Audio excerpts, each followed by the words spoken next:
The article I read called Reframing the Mind is based off of some of the written works of Howard Gardner on his theory of multiple intelligences, wherein Daniel T. Willingham checks Gardner's facts.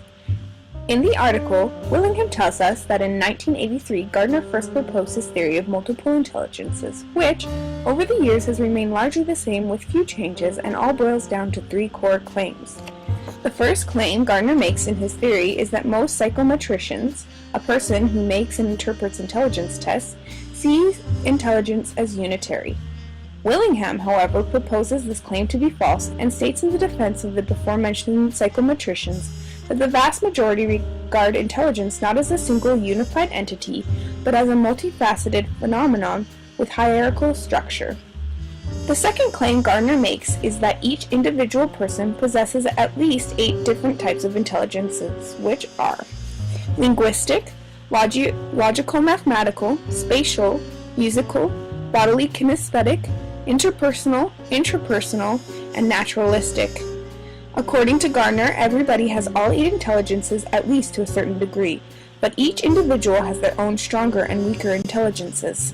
He includes in his theory the fact that most tasks require a person to use more than one intelligence at a time.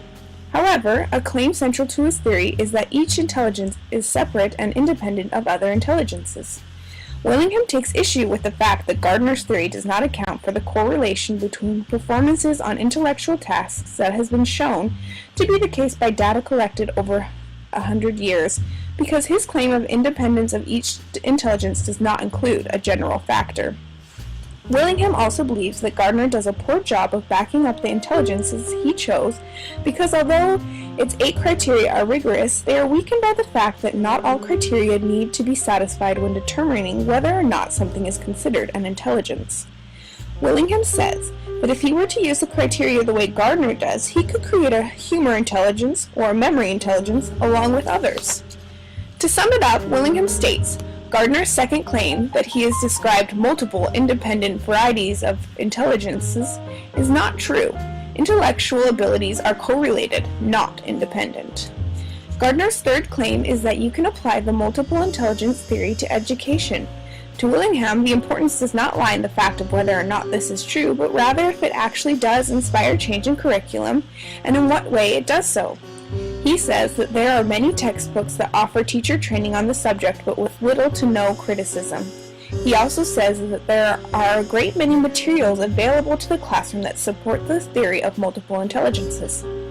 Judging by these available resources, it can be said that educators use the theory of multiple intelligences to expand curriculum to appeal to all of the intelligences and to provide a pedagogical stratagem.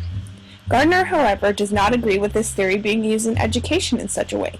He himself does not believe that each intelligence should be schooled, and in educators' shallow attempt to use his intelligences in pedagogy, they are not even usually doing what it takes to engage in intelligence. Willingham's final criticism of Gardner introduces the question as to why it is that so many educators are confused on what Gardner's theory was claiming.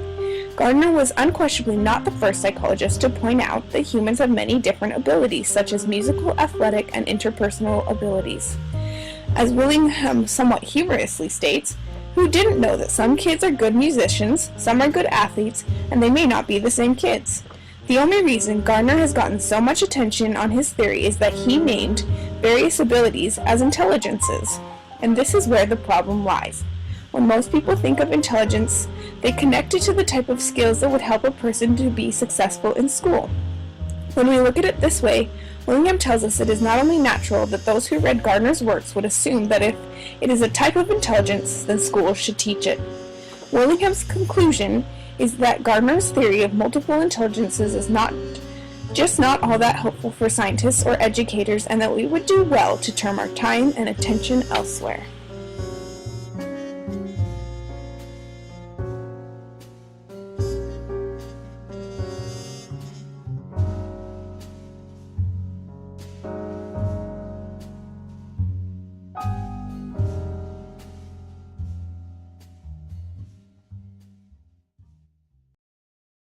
Created using Powtoon.